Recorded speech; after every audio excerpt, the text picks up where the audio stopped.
भजो गणनायक गजवदना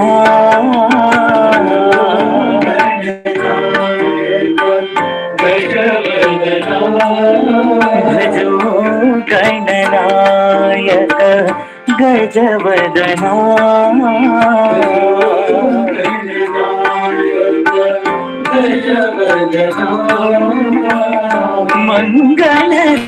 मंगलदायक शुभचरणा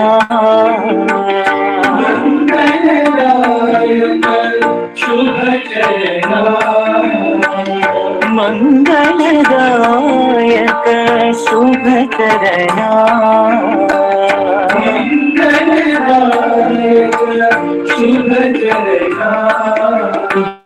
भजो गणनायक गजवदना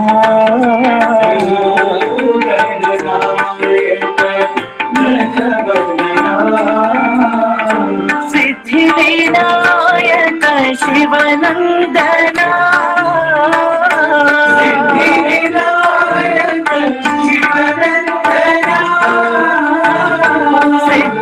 सिद्धिविनायक शिवनंदना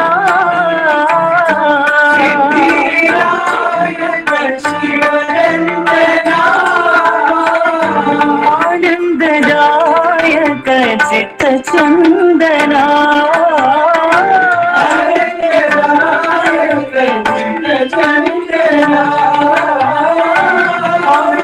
आनंददायक चित्तचंदना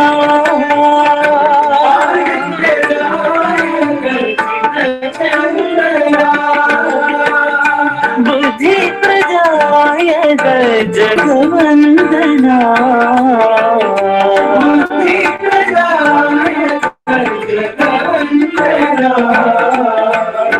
बुद्धि प्रदायक जगवंदना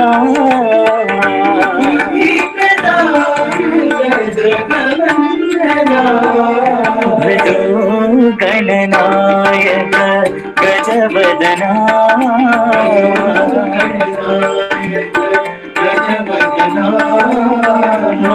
मंगलदायक शुभचरणा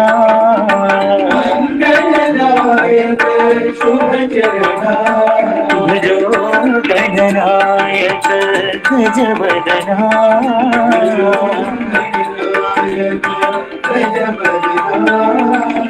सिद्धिविनायक शिवनंदना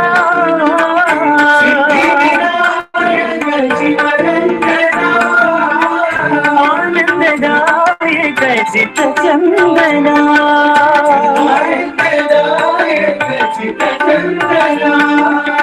बुद्धि प्रदायक जगवंदना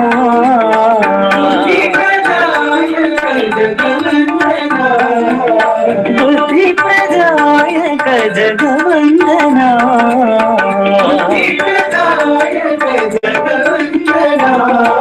भजो गणनायक गजवदना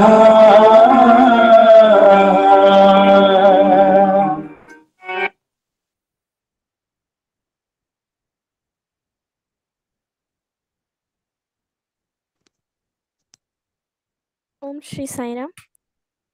भगवान बाबा के पावन चरणों में मेरा शतकोटि नमन और आप सभी को मेरी प्रेम भरी साईं राम। सत्यम शिवम सुंदरम भाग 4 में पुकार और प्रतिध्वनि अध्याय चल रहा है। इसमें आगे पढ़ेंगे। मैं और तू, पदार्थ का विषय के प्रति सम्मोहन। यदि हम इसे कोई नाम दे सकें तो उसकी व्यूह रचना में एक चाल या संचलन है। विवेकानंद कहते हैं, ईश्वर पदार्थ और विषय दोनों है। वह मैं भी है और तू भी, त्वम और तत्। तब हम जानने वाले को कैसे जानें? जानने वाला स्वयं को नहीं जान सकता। आत्मा जो कि जानने वाला है और जो समस्त चराचर का स्वामी है, वही ब्रह्मांड में परिलक्षित समस्त दृश्य का कारण भी है। किंतु उसके लिए बिना प्रतिबिंब के स्वयं को देख पाना असंभव है। तुम अपना चेहरा बिना दर्पण के नहीं देख सकते। इसीलिए आत्मा भी अपनी प्रकृति को तब तक नहीं देख सकती जब तक कि वह प्रतिबिंबित नहीं होती। पूर्ण पुरुष अवतार उस सत्ता का सर्वोच्च प्रतिबिंब है, जो कि विषय और पदार्थ दोनों है। अब तुम जान गए हो कि क्यों पूर्ण पुरुष यानी अवतार प्रत्येक देश में हृदय से पूजे जाते हैं। वे उस शाश्वत सत्ता के सर्वाधिक पूर्ण प्रकाशन हैं। इसीलिए ईसा और बुद्ध जैसे अवतारों की पूजा करते हैं। हम सत्यम यानी सत्य, शिवम यानी अच्छाई और सुंदरम यानी सौंदर्य हैं। गहराई गहराई को पुकारती है और नीलिमा नीलिमा को। हम बाबा में अपना सर्वोत्तम प्रतिबिंब देख सकते हैं। वस्तुतः बाबा सत्य, अच्छाई और सौंदर्य का पवित्रतम और सर्वोत्तम रूप हैं। जब हम स्वयं को भूल जाते हैं तथा असत्य और अधर्म के मरुस्थल में भटकने लगते हैं, तो वे आते हैं जिससे कि हम उनके द्वारा और उनमें अपनी महिमा को पहचान सकें। एड फ्योर लिखते हैं, बाबा का जीवन मानवता के उत्थान के काम में हमें अपनी आध्यात्मिक विरासत के प्रति संकेत करने तथा हमें साहस और विश्वास प्रदान करने के लिए समर्पित है। बाबा के साथ हमारा निवास एक सर्वोच्च शिक्षा थी। उनका सबसे महान चमत्कार प्रेम है। रात तक वे दूसरों को देने और उनकी सेवा में लगे रहते हैं। महाराज जी बराबर पूछताछ करते रहे, जबकि हम बाबा के पास जाने के लिए उनका आश्रम छोड़ रहे थे। जब अंत में बाबा ने हमें लौटने की अनुमति दी, तो उस समय उन्होंने आशीर्वाद दिया, ईश्वर के मित्र बनो। निश्चय ही आशीर्वाद का यह नया ढंग था। ईश्वर के मित्र, यह कैसे हो सकता है? जब हम महाराज जी के पास लौटकर आए, तो उन्होंने मुझे हिंदू नाम दिया और लो, यह नाम श्री कृष्ण के एक मित्र, साथी और सहपाठी का नाम था, सुदामा। इसलिए मुझे मित्र रूप में ईश्वर की निरंतर उपस्थिति का अभ्यास करना था। बाबा का यह कथन तथा हिमालय के एक संत द्वारा इसकी वास्तविक पुष्टि यह प्रमाणित करती है कि बाबा आपके मान्य और आराध्य स्वरूप की उपेक्षा नहीं करना चाहते। वे एट का नया नामकरण स्वयं कर सकते हैं, परंतु उन्होंने उसे महाराज जी के पास लौटने को प्रोत्साहित किया, जिन्हें कि उन्होंने गुरु बनाया था। किंतु क्योंकि वे जानते थे कि सखा भाव उसके लिए सही मार्ग था, इसलिए उन्होंने यह ध्यान रखा कि महाराज जी द्वारा उसके लिए चुना गया नाम सुदामा हो। शास्त्रों में भक्ति के जो मार्ग बताए हैं उनमें मित्रता, अंतिम और सर्वोच्च मार्ग आत्मसमर्पण, आत्मनिवेदनम के सर्वाधिक निकट है। कार्यविधि का प्रकाशन। एक बार जब बाबा से उनकी कार्यविधि के बारे में पूछा गया तो उन्होंने कहा, स्वीकृत संगठनात्मक अर्थ में मेरे पास कोई कार्यविधि या मशीनरी या व्यू रचना नहीं है। मेरी कार्यविधि सरल है, जो कि प्रेम द्वारा परिवर्तन पर आधारित है, तथा मशीनरी है मानव सहयोग और भाईचारे की। प्रेम मेरा उपकरण और व्यापारिक माल है। वे कहते हैं कि जो शब्द उनका सर्वोत्तम वर्णन कर सकता है वह है प्रेम स्वरूप, जिन्हें चमत्कार कहते हैं। वे सिद्धांततः उसी प्रेम के साकार रूप हैं। यह प्रेम है जो उन्हें प्रत्येक जिज्ञासु से उसी की भाषा या बोली में बात करने को प्रेरित करता है। पूर्वी अफ्रीका में स्वाहिली आलोंग के आदिवासियों में अडी यह प्रेम है जो मनुष्य के शारीरिक और मानसिक घावों को भरने के लिए प्रेरित करता है। यह प्रेम है जो हृदयों के अंधेरों में उजाला भरता है, स्वभाव, प्रवृत्तियों और तौर तरीकों की कुटिलता को ठीक करता है, मरणांतक बीमारियों के चमत्कारिक उपचार तथा दुर्घटनाओं व विपत्तियों के असंख्य उदाहरणों में जीवन की रक्षा, सब में उनके प्रेम की ही अभिव्यक्ति है। वे विश्वास जगाने के लिए पवित्र विभूति का सृजन करते हैं, पहनने वाले की रक्षा के लिए अंगूठी या लॉकेट का उपहार देते हैं। ऐसा वे अगाध दयालुता और प्रेम के कारण करते हैं। जे जगन्नेसन, जो कि जर्नी टू गॉड पुस्तक के लेखक भी हैं, लिखते हैं, ईश्वरत्व और अच्छाई के रास्ते पर चलाने के लिए असंख्य स्त्री पुरुषों का हृदय परिवर्तन उनका सबसे बड़ा चमत्कार है। अनीश्वरवादी अब ईश्वर का गुणगान करते हैं। शराबी अब शराब की बोतल के स्थान पर मनुष्य में दिव्य आत्मा की खोज में लग गए हैं। नशीली दवाइयों के आदि, जो कि मानव जाति के इस आधुनिक अभिशाप में क्षणिक निश्चिंतता और आनंद का अनुभव करते हैं, अब स्थायी आनंद और शांति की खोज में लगे हैं, जो कि केवल ईश्वर ही दे सकता है। तथा लाखों स्त्री पुरुष, जो कि पारंपरिक ढंग से या आदतन प्रार्थना किया करते थे, अब अपनी प्रार्थनाओं में एक नया अर्थ, एक नया आयाम पाने लगे हैं।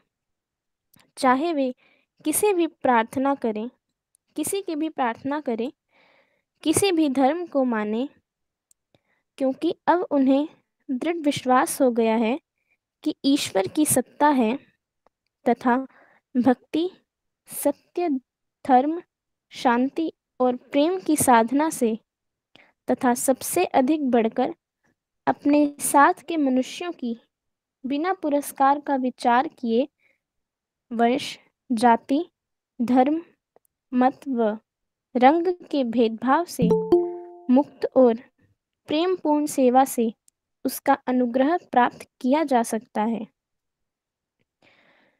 जो प्रेम का पौधा वे उन सब में लगाते हैं जिन्हें उसकी ज़रूरत है या जिन्हें नहीं है, उससे विनम्रता, आदर, उदारता, भाईचारे और स्वतंत्रता की भारी फसल तैयार हुई है और हो रही है। भाई का दिमाग फिर गया। सैंडविच अपने एक चचेरे भाई जेरी की चर्चा करता है, जो अमेरिका के पूर्वी राज्य में अंकगणित का प्राध्यापक है।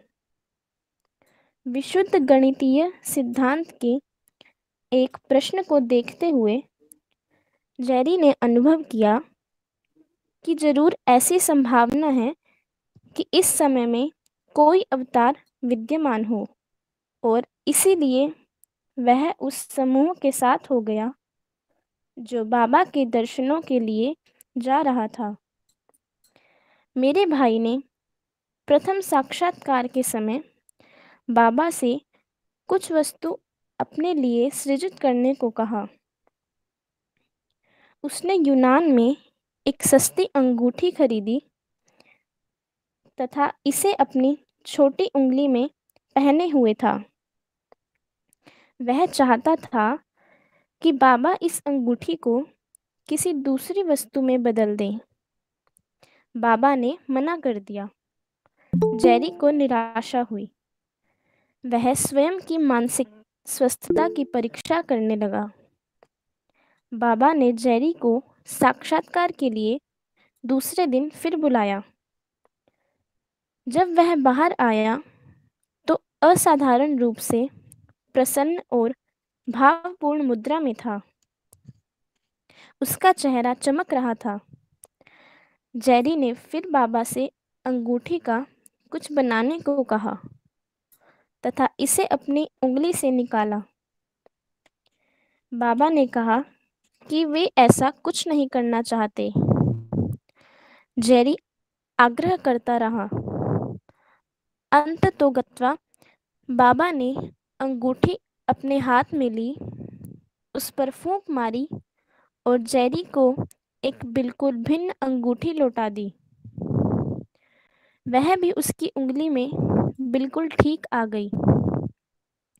इसने स्पष्टतया उसे हिला दिया। बाबा ने कुछ मिनटों के साथ ने बाबा के कुछ मिनटों के साथ ने जेरी में जो परिवर्तन किया वह वास्तव में एक बहुत बड़ा चमत्कार था। उस समूह में एक महिला ने अपने बैग उठाकर ले जाने में किसी की सहायता चाही। जेरी ने स्वेच्छा से स्वयं को प्रस्तुत कर दिया। मैं कभी ऐसा नहीं करता, उसने कहा। "ज- जरूर मेरा दिमाग फिर रहा है। वर्षों तक यौगिक साधना करने के बाद मन पर विजय पाई जा सकती है। बाबा कहते हैं, तुम अपने अहंकार में ही कैद हो रहे हो। तुम्हें स्वयं की शीघ्रता से और सुरक्षित रूप से मुक्त करना है। परंतु तुम में से अधिकांश मुझसे इस मुक्ति की कुंजी नहीं मांगते। तुम मुझसे निरर्थक और मामूली वस्तुएं मांगते हो, अत्यंत सामान्य उपचार या फायदे। बहुत कम मुझसे वह वस्तु चाहते हैं जो मैं देने आया हूँ, मुक्ति। जिन थोड़े से लोगों को मुक्ति की चाह है, उनमें भी बहुत कम प्रतिशत व्यक्ति ऐसे हैं जो साधना के रास्ते पर दृढ़तापूर्वक चलते हैं तथा उनमें से भी बहुत कम संख्या में सफल होते हैं। बाबा के प्रभाव में आने के बाद जेरी ने प्रथम कदम यह उठाया कि वह अपने अहंकार की कैद से मुक्त हो गया। डॉक्टर धारियम लिखते हैं, पूरे विश्व में चारित्रिक संकट के इस काल में भगवान का अनुग्रह निश्चय ही एक शक्तिशाली प्रतिक्रियावर्धक का कार्य करेगा। यह पृथ्वी के लोगों में एक परिवर्तन लाएगा जिनके आध्यात्मिक विकास में अभी बहुत भिन्नता है। जो परिवर्तित हो गए हैं उनमें अविश्वासी, पलायनवादी, नशे के आदी तथा अनीश्वरवादी हैं, और साथ ही उच्च साधक, वैदिक विद्वान, विस्तृत दिमाग के वैज्ञानिक और कलाकार, कवि, पंडित तथा सामान्य सीधे सादे लोग हैं जो प्राचीन रीतियों में प्रसन्नता अनुभव करते हैं। भगवान उन सभी को स्वीकार करते हैं, सभी का स्वागत करते हैं, क्योंकि वे उनके बच्चे हैं। वे पापियों के प्रति दयालु हैं। वे दुखियों को संतोष और सांत्वना देते हैं तथा अनीश्वरवादियों और पथभ्रष्टों को हाथ पकड़कर प्रकाश में ले जाते हैं। स्वप्नों में जागरण। स्वप्न साई व्यूह रचना के एक भाग हैं। वे कई ऐसे व्यक्तियों के स्वप्नों में प्रकट हुए जो उनको नहीं जानते थे तथा उन्हें अपनी ओर खींचा। कारेन फ्रोमर ब्लांक ने स्वप्न देखा कि बालों के एक बड़े मुकुट वाला व्यक्ति उसके सामने फूलों की माला के नीचे खड़ा हो गया और बोला, अपनी हिल्दा के साथ रहो। हिल्दा कौन? वह आश्चर्यचकित हुआ। 5 वर्ष बाद उसने बाबा की भक्त हिल्दा चार्ल्टन को खोज लिया। इस खोज ने उसका जीवन बदल दिया। अब उसने एक बड़ी सी पुस्तक लिखी है, dear Hilda. California institute of Asian studies के जॉन प्रेंडेरगास्ट ने स्वामी के स्वप्नों पर एक लेख लिखा है, जिसमें उन्होंने उनके शिक्षा संबंधी मूल्यों पर अधिक प्रकाश डाला है और उनकी असामान्य प्रक्रिया पर कम। वे कहते हैं, साईं बाबा के साथ इन स्वप्न अनुभवों के सभी पहलुओं को नापना कठिन है, किंतु बाबा के साथ मेरा संबंध अथाह गहरा हो गया है। प्रारंभिक प्रभावों को मैं अपने आध्यात्मिक हृदय के खुलने तथा प्रेम व करुणा के मूल्यों के साथ बुद्धि के संतुलन की शुरुआत का नाम दे सकता हूँ। 1977 के बसंत व 1979 के बसंत के बीच की अवधि में बाबा लगभग 40 बार मेरी स्वप्नावस्था में प्रकट हुए हैं। इन्होंने मेरी आध्यात्मिक चेतना को तथा साईं बाबा के साथ मेरे संबंधों की गुणवत्ता को गहराई से प्रभावित किया है। साईं बाबा ने कहा है कि उनकी इच्छा के बिना उन्हें स्वप्न में देखना असंभव है। स्वप्नावस्था में उनके द्वारा प्रदत्त सक्रिय मार्गदर्शन, दंड द्वारा सुधार, रोग निवारण तथा परमानंद की अवस्थाएं इसकी पुष्टि करती हैं। वास्तव में साईं बाबा के साथ मेरे स्वप्नावस्था के संबंध जागृत अवस्था की तुलना में अधिक अंतरंग हैं। जैसे जैसे स्वप्नावस्था के संबंध बढ़ते और गहरे होते हैं, वैसे वैसे मेरा स्वयं का आंतरिक बल और विश्वास बढ़ता है और क्रियात्मक रूप में प्रकट होता है। सक्रिय यथार्थ का पोषण करने और उसे सहारा देने वाले स्वप्न यथार्थ के इस प्रभाव के अतिरिक्त दोनों यथार्थों के बीच का अंतर भी कम हो गया है। दोनों परस्पर मिलते जाते हैं तथा स्वप्न की आकृतियां और प्रभाव दूरवर्ती बादलों की तरह जागृत मस्तिष्क में उठने लगते हैं। एकरा घाना के विलिक्वेको अंसाह लिखते हैं, इसके तुरंत बाद सत्य साई केंद्र ने पुट्टपर्ती की यात्रा सूची में नाम लिखवाने को जब भक्तों को आमंत्रित किया, मैं स्वामी को अपने स्वप्नों में देखने लगा। प्रथम रात्रि में मैं कुछ अनिश्चित सी भावना के साथ जगा कि मुझे पुट्टपर्ती जाने के विषय में सोचना चाहिए। मैंने तुरंत यह विचार त्याग दिया। अगला स्वप्न अधिक स्पष्ट और लंबा था। मैंने स्वयं को एक ऊंची इमारत के सामने देखा, जिसमें ऊपर के खंड पर एक मंच आगे को निकला हुआ था। भगवान पहले खंड पर थे और मैं नमस्कार कर रहा था। इस समय तक मैं यह नहीं जानता था कि भगवान को स्वप्न में देखना एक साधारण घटना नहीं है, अपितु यह एक विशेषाधिकार है।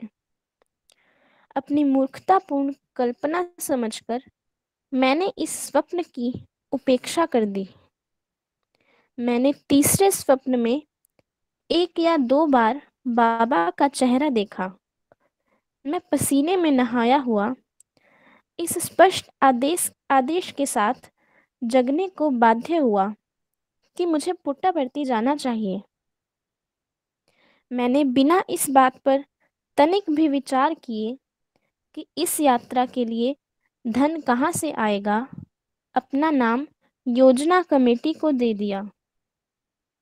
मुझे चिंता करने की आवश्यकता नहीं थी। अगले कुछ ही दिनों में मुझे अपने एक मित्र के माध्यम से अपनी सामान्य वार्षिक आय से तिगुनी आय हुई और इसमें कोई बाध्यताकारी कारण भी नहीं थे। इसलिए सब काम ठीक हो गया। सभी अन्य व्यवस्थाएं बिना किसी रुकावट के होती गईं। क्या मुझे यह भी कहने की आवश्यकता है कि मेरी यात्रा के साथियों में से कुछ चेहरे वे ही थे जिन्हें मैंने स्वप्न में देखा था। हम 21 नवंबर को गांव में पहुंच गए।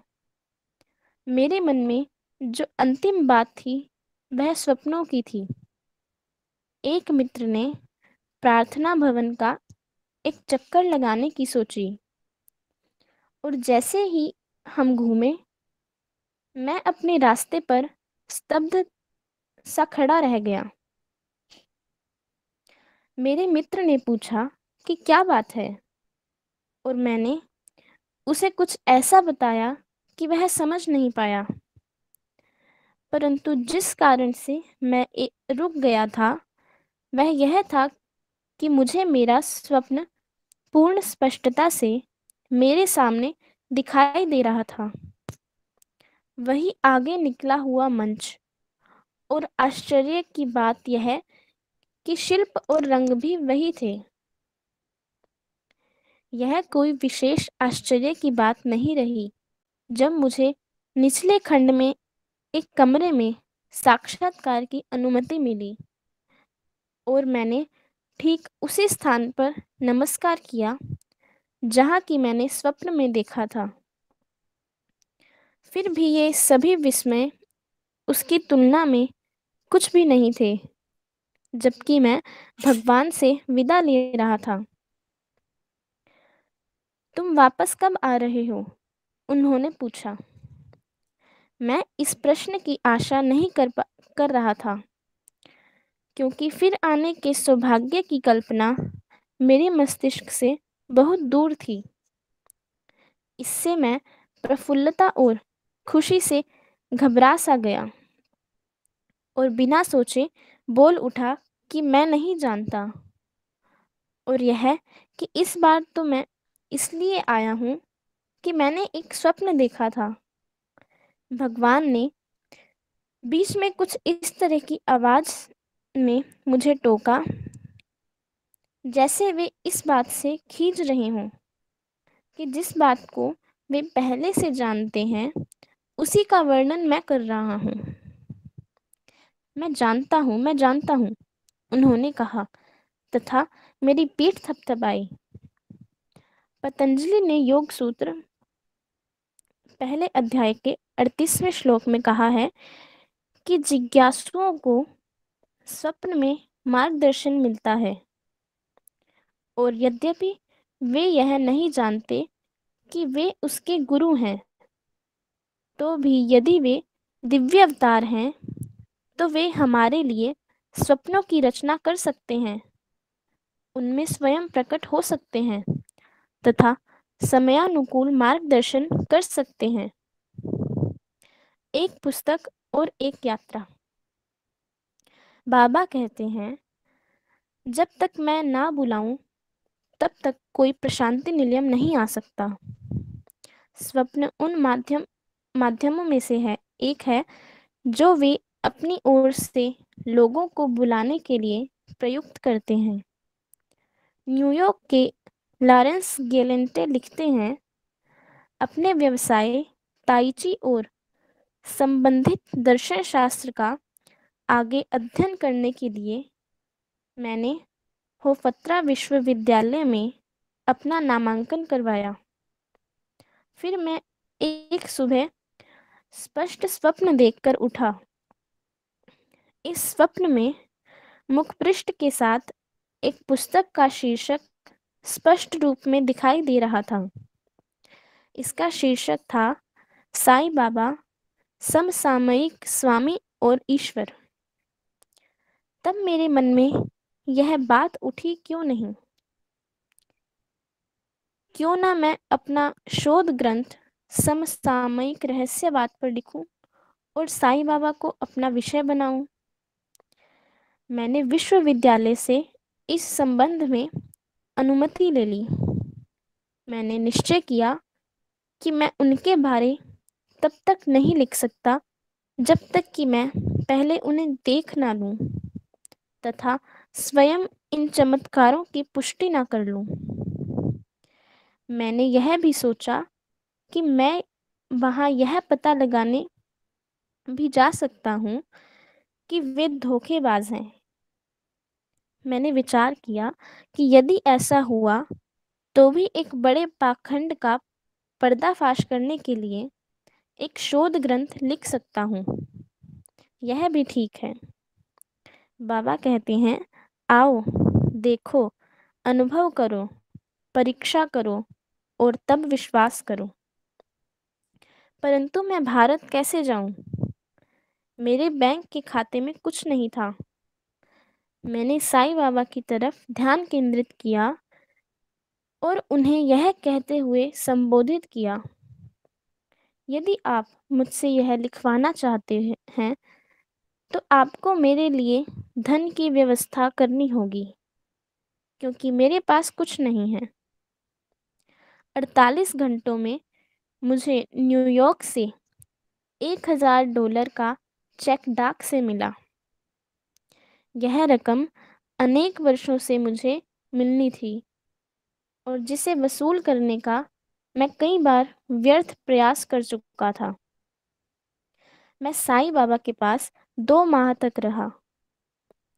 प्रतिदिन मैं उन्हें भारी संख्या में अपने पास आने वाले लोगों से मिलते हुए, वस्तुओं का सृजन करते हुए और उन्हें भक्तों को उपहार के रूप में देते हुए तथा बीमारों को रोग मुक्त करते हुए ध्यानपूर्वक देखता था। बाबा ने जितनी बातें मुझे सिखाई अच्छी थीं और उनके सारे प्रयत्न हितकारी थे। उन्होंने अपने बारे में लिखने की अनुमति भी मुझे दी, जो कि अब मैं लिख रहा हूँ। साईं बाबा गुप्त रूप से कोई काम नहीं करते। उनके क्रियाकलाप सभी के लिए एक खुली पुस्तक की तरह हैं, जिन्हें वे देख सकते हैं तथा अपने निष्कर्ष निकाल सकते हैं। बाबा प्राय कहते हैं, मेरा जीवन मेरा संदेश है। मैं प्रार्थना करता हूँ कि मैं उनका संदेश अधिक से अधिक प्राप्त कर सकूं। बाबा ने प्राय यह घोषित किया कि स्वप्न दृष्टा के साथ संपर्क के माध्यम के रूप में वे स्वप्न की रचना करते हैं, जिससे कि उसे साहस, आत्मविश्वास और विचारों की स्पष्टता प्रदान कर सकें। ट्रिनिडाद की कुमारी ओकाह सिपोल को भी बाबा ने वेस्ट इंडीज आइसलैंड में भक्तों के कुछ समूह के समक्ष उसके द्वारा उनके संदेश पर दिए गए भाषणों को एक पुस्तक में प्रकाशित करने का निर्देश दिया था। स्वप्न में उनकी सम्मति प्राप्त करना उतना ही आदेशात्मक होता है जितना कि व्यक्तिगत आज्ञा। श्री अरविंद के अनुसार अवतार या दिव्यत्व अन्य चेतना के अनुसार कार्य करता है, ऊपर सत्य की चेतना और नीचे लीला। विशाखापट्टनम के डॉक्टर MS रामाकृष्णा राव ने जब अपने एक स्वप्न की प्रामाणिकता के संबंध में बाबा से पूछा, जिसमें बाबा ने एक आध्यात्मिक समस्या का स्पष्टीकरण किया था, तो उन्होंने कहा, जब मैं स्वप्न में प्रकट होता हूँ तो उसका प्रयोजन उसे कुछ संदेश देना है। यह सामान्यतया जाना जाने वाला एक स्वप्न मात्र ही नहीं होता। यह मत सोचो कि तुम्हारे द्वारा स्वप्न में अनुभव की गई ये घटनाएं तुम्हारी कल्पना का विस्तार हैं। मैं उनके द्वारा तुम्हारे सभी संदेहों का समाधान कर रहा था। H. नारायण राव जब KEM अस्पताल बम्बई की कार्डियाक यूनिट के सघन देखभाल वार्ड में बिस्तर पर थे और दूसरे दिन उनके शरीर में कृत्रिम गति कारक लगाया जाने वाला था, तब उन्होंने स्पष्ट देखा कि वार्ड में आगंतुक लोग आ रहे हैं। उनमें बाबा भी थे, जो उनके बिस्तर के समीप रुके और अपनी कोमल सांत्वनादायक वाणी में बोले, मेरे बेटे, मैं जानता हूँ कि तुम कृत्रिम गति कारक और ऑपरेशन के बारे में कितने चिंतित हो। कोई चिंता मत करो। अब से तुम्हारी नाड़ी धीरे धीरे सुधार पर आती जाएगी। आज से दिन गिनना प्रारंभ करो और 11वें दिन, जिस दिन शनिवार और 17 तारीख है, तुम घर जा सकोगे। डॉक्टरों के अन्य विभिन्न प्रस्तावों के उपरांत भी ठीक 17 तारीख को पूर्ण सामान्य हृदय के साथ उन्हें अस्पताल से छुट्टी दे दी गई। संपत्ति। जब मैंने कुरुक्षेत्र के प्रोफेसर कौशल का वह पत्र पढ़ा जिसमें उन्होंने बताया कि स्वप्न में बाबा द्वारा सलाह दिए जाने पर उन्होंने अपनी नौकरी छोड़ दी थी, तब मुझे एक अन्य भक्त की याद आई जिसने सिविल न्यायालय में दी गई अपनी याचिका वापस ले ली थी। किसी संपत्ति पर उसका दावा इतना प्रबल था कि तनाव तथा भारी व्यय के बावजूद वह अपने प्रतिपक्षी से समस्त कानूनी दावपेच से लड़ा। मुकदमा उसके मन मस्तिष्क पर हावी हो गया था और वह इस पर पुनर्विचार करने से मना कर रहा था, किंतु बाबा उसके स्वप्न में प्रकट हुए तथा उसे अपनी भ्रामक आसक्ति को त्यागने के लिए कहा। संपत्ति यानी प्रॉपर्टीज उपयुक्त बंधन यानी प्रॉपर टाइज नहीं है। बाबा ने एक विचित्र दृढ़ता से कहा। कौशल लिखते हैं, स्वप्न प्रभावपूर्ण, स्पष्ट, वैयक्तिक और शांतिदायक होते हैं। मैं उनकी अवहेलना नहीं कर सकता, विशेषकर इसीलिए कि बाबा बाद में उनकी पुष्टि कर देते हैं तथा स्वप्न में कृपापूर्वक जो सलाह दी थी वही फिर देते हैं। बाबा स्वप्न में प्रकट होकर लोगों को अपने समीप आने की प्रेरणा देते हैं। वे उन कठिनाइयों का निवारण करते हैं जो कि आत्म साक्षात्कार की यात्रा में रुकावट डालती है और उस ओर जाने वाले आध्यात्मिक पथ पर चलने के लिए प्रोत्साहित करते हैं। हम उनके प्रेम की इस युक्ति को एकरा के विली अंसाह और न्यूयॉर्क के लॉरेंस गेलेंटे द्वारा दिए गए विवरण में देख चुके हैं। जय साई राम। साई राम।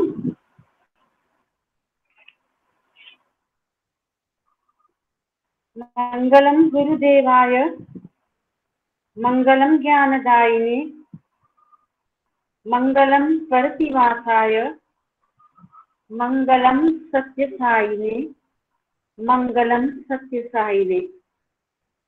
ज्ञानदाता सत्यसाई हम सबका मार्ग प्रदर्शन करें। हम सबको सब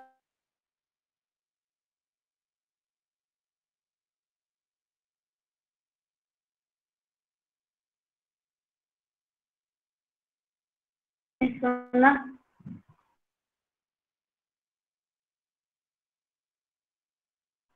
पढ़कर मनन करके आत्मसात करते हुए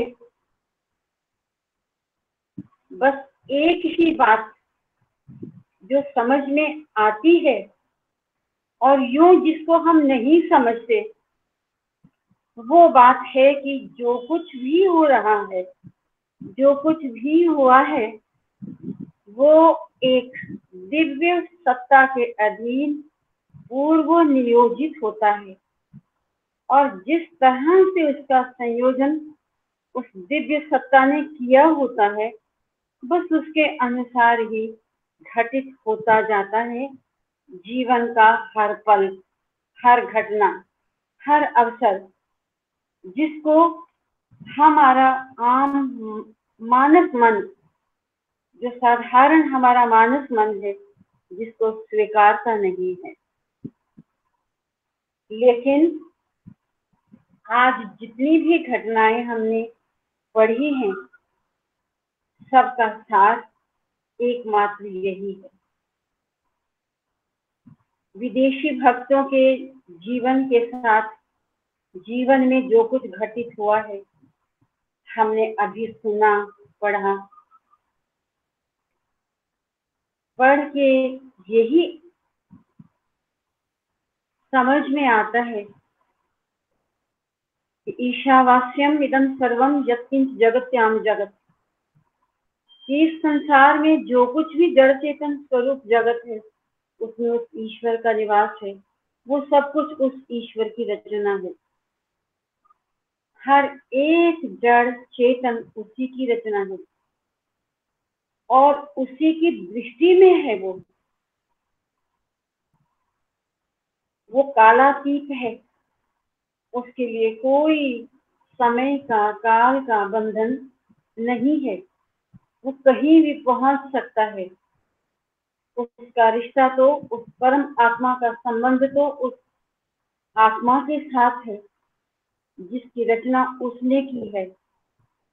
वो विश्व का, जो संपूर्ण ब्रह्मांड का कोई भी कोना हो, वो वहीं पहुंच जाता है और कर्मानुसार, संस्कारानुसार अपने पास उन भाग्यशालियों को लेकर आता है, जैसे स्वामी ने किया। कहां कहां से स्वामी सबको अपने सानिध्य में ले आए। कैसे कैसे स्वामी ने हृदय परिवर्तन किया सबका। कैसे कैसे सबको ये विश्वास दिलाया कि तुम मेरा ही रूप हो और मैं तुम्हारे साथ हूँ हमेशा। आज का दिव्य पाठ जहां से शुरू हुआ, मैं और तू,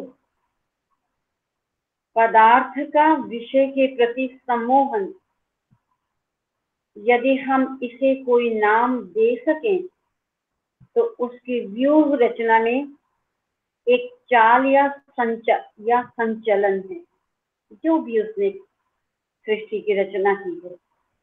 विवेकानंद कहते हैं, ईश्वर पदार्थ और विषय दोनों है। वह मैं भी है और तू भी तत्त्वमसि। वेदों के जो 4 वाक्य हैं उनमें एक तत्त्वमसि, कि वह तुम हो। तत् का मतलब वह। तब हम जानने वाले को कैसे जाने?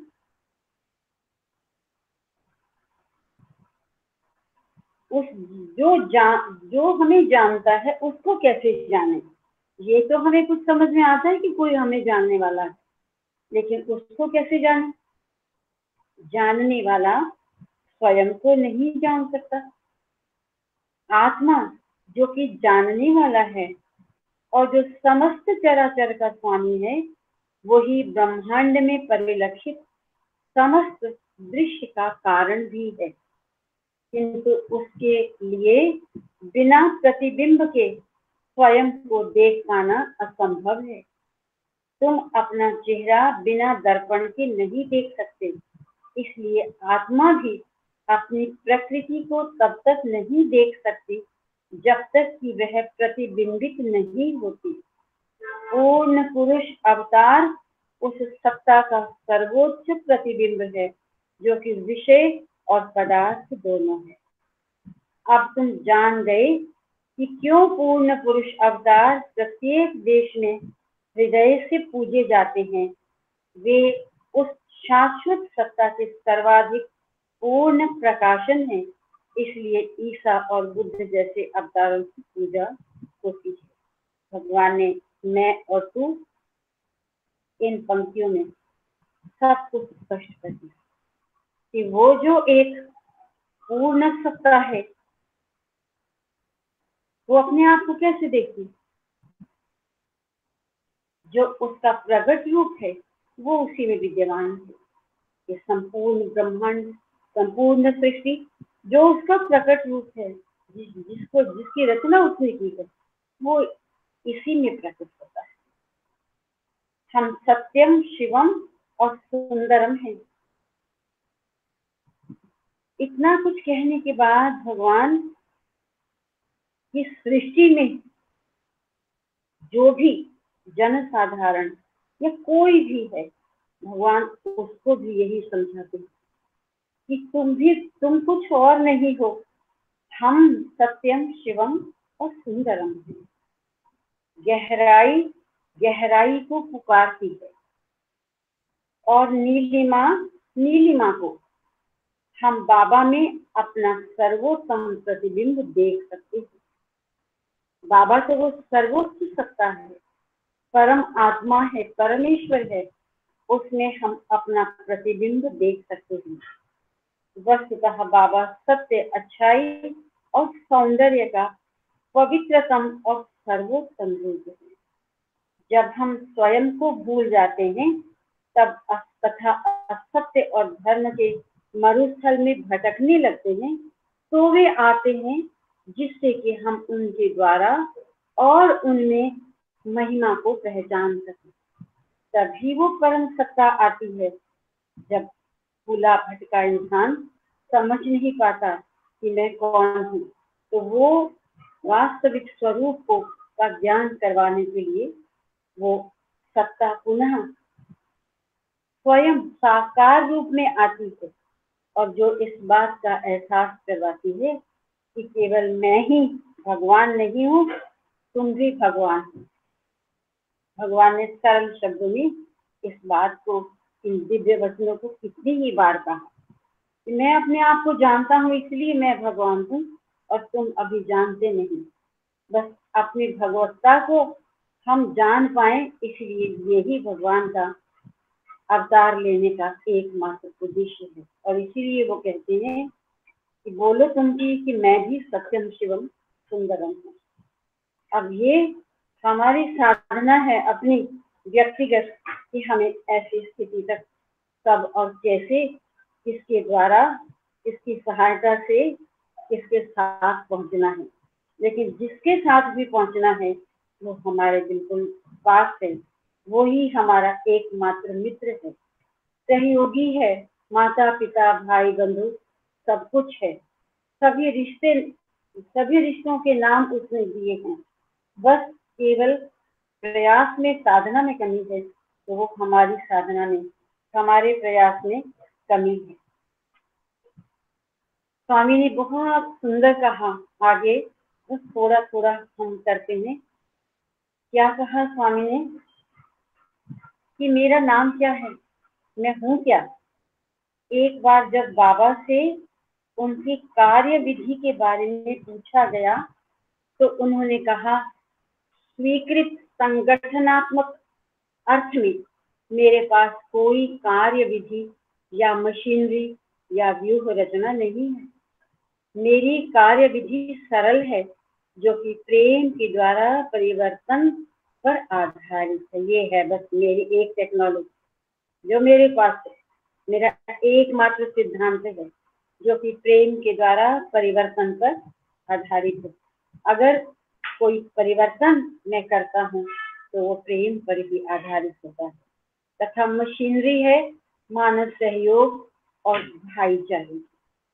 प्रेम मेरा उपकरण और व्यापारिक माल है। प्रेम ही है बस जो कुछ है, वही मेरा उपकरण है और वही मेरा व्यापारिक माल है।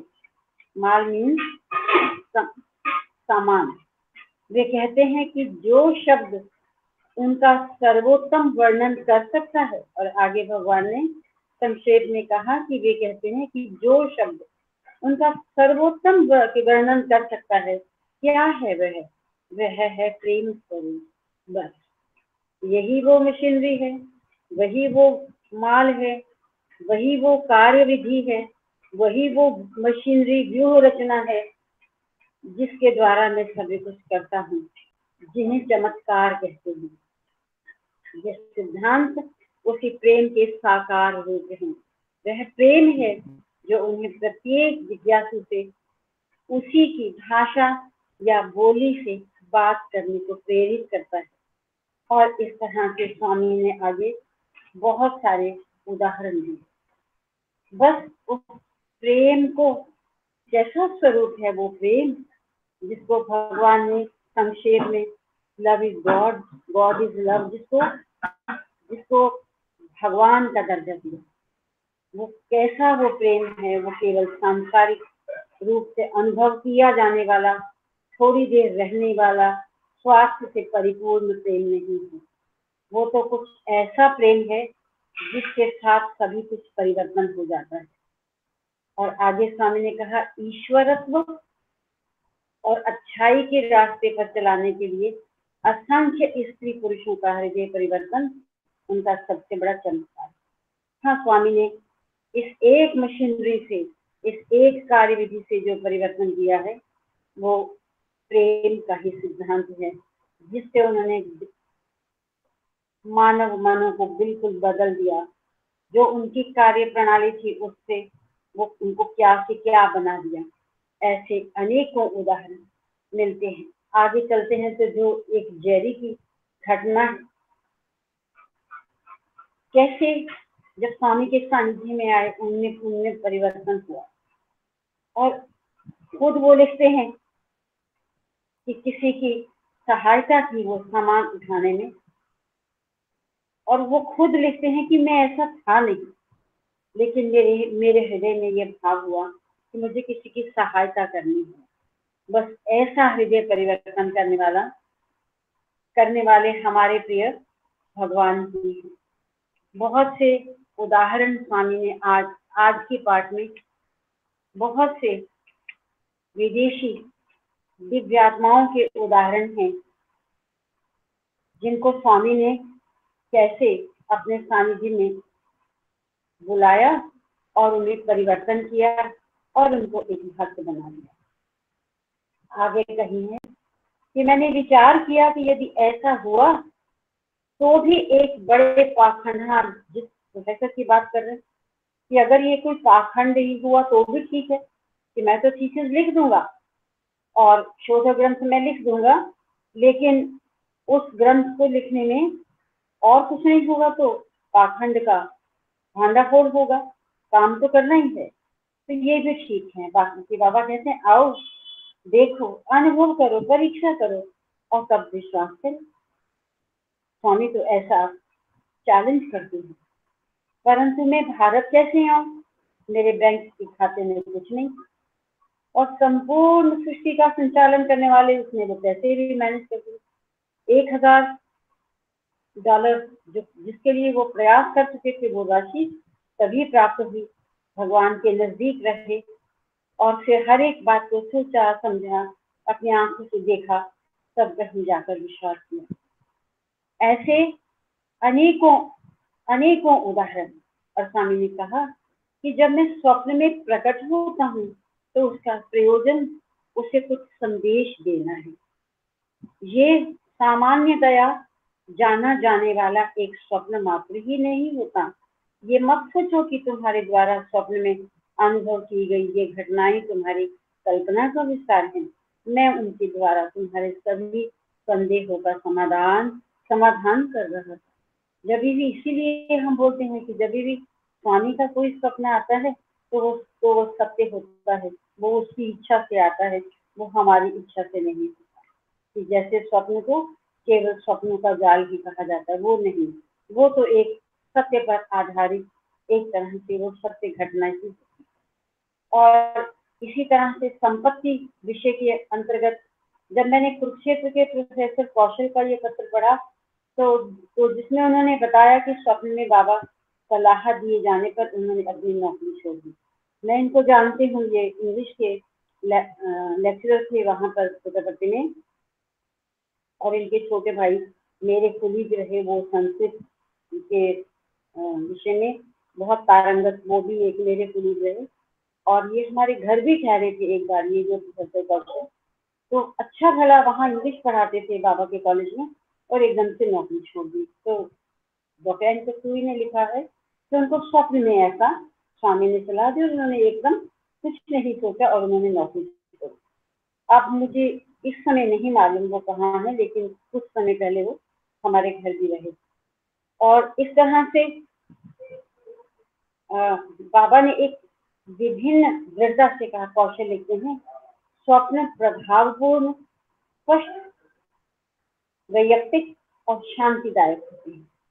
मैं उनकी अवहेलना नहीं कर सकता। स्वप्न आया था तो छोड़ा, विशेषकर इसलिए कि बाबा बाद में उनकी पुष्टि कर देते हैं तथा स्वप्न में कृपा पूर्वक जो सलाह दी थी वही फिर देते हैं। कि इस तरीके से वो स्वामी के नाम में खो गए थे कि वो इंग्लिश पढ़ाते या कोई भी पोएट्री पढ़ाते जब इंग्लिश में, तो वो बस बाबा बाबा ही करते थे, जो मैंने सुना। तो इसीलिए स्वामी ने उनको ऐसी आज्ञा दी होगी और उन्होंने नौकरी को छोड़ दिया। बस आज का ये पाठ इतना ही, और मैंने सारा आज समय भी ले लिया।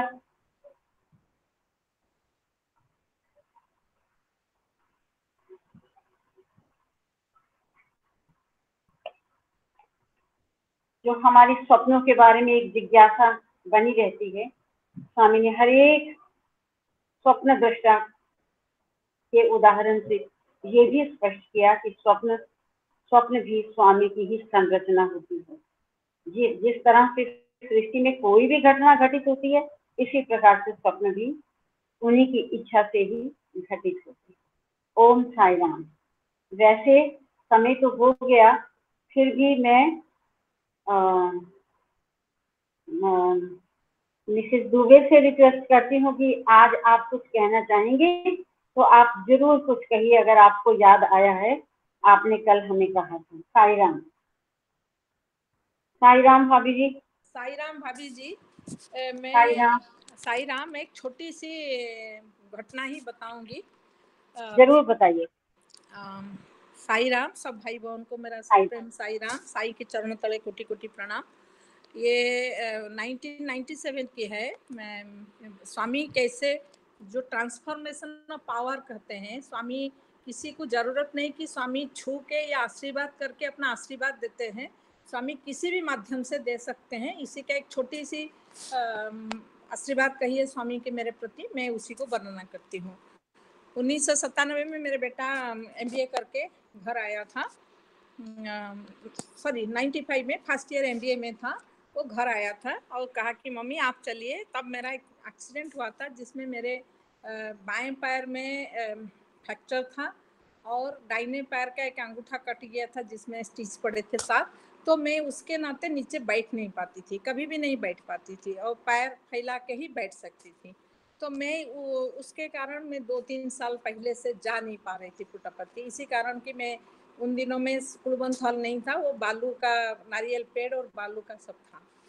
तो जब बहुत बेटा बाध्य किया, मैं गई तो एक जगह ढूंढ के एक नारियल पेड़ ऐसे स्वामी ने मुझे दिया जैसे कि वो मेरे पीठी में कुर्सी की तरह रेस्ट करेगा और मैं पैर फैला के बैठ सकती थी। तो स्वामी ने अपने नवंबर 22 के पहले, ये है 21 तारीख की बात, स्वामी ने MBA के फर्स्ट ईयर बच्चों को सबको बुलाया इंटरव्यू देने के लिए।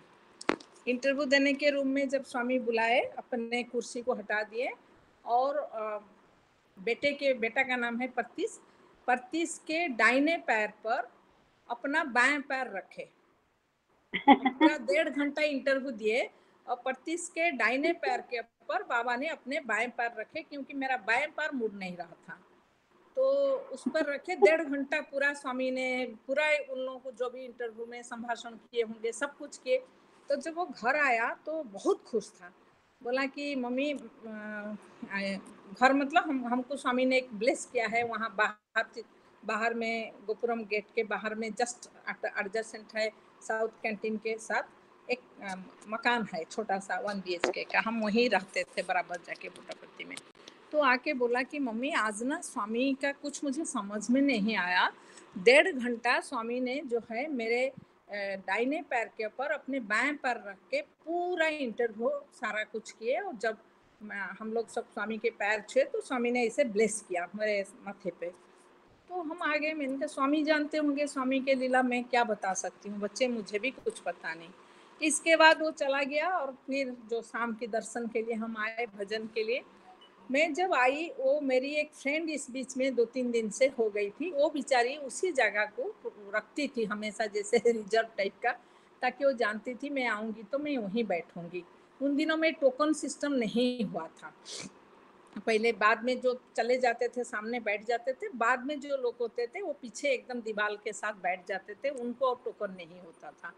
तो वो लेडी मेरे लिए वहीं बैठ के हमेशा, वो कहाँ की थी मुझे अभी याद भी नहीं है, लेकिन चेहरा उनका मुझे याद आ रहा है।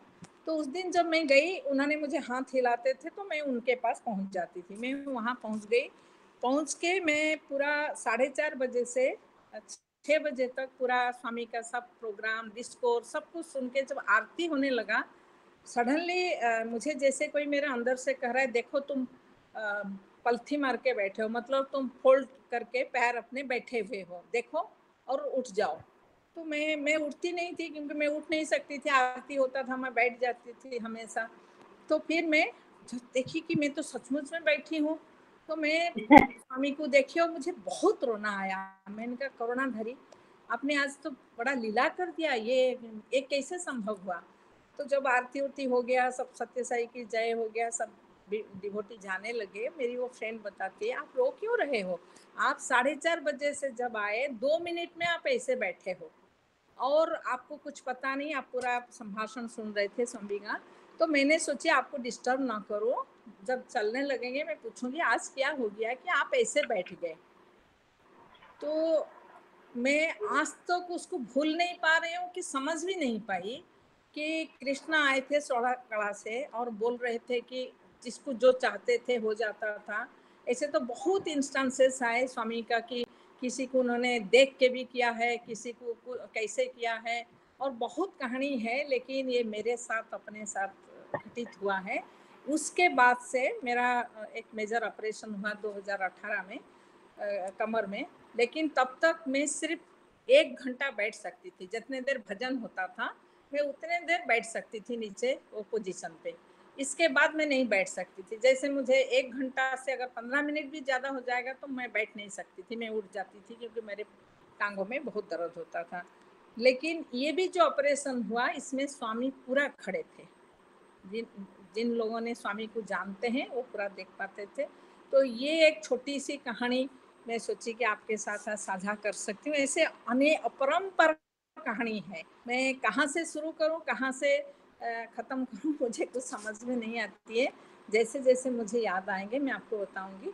आप लोगों को बहुत बहुत धन्यवाद। आप साई राम, आप लोगों ने मुझे ये सौभाग्य देते हैं बोलने के लिए। ये बहुत मेरे लिए समझ नहीं पा रही हूँ आप लोगों को कैसे क्या कहूँ। ये स्वामी का अपार करुणा है मेरे लिए।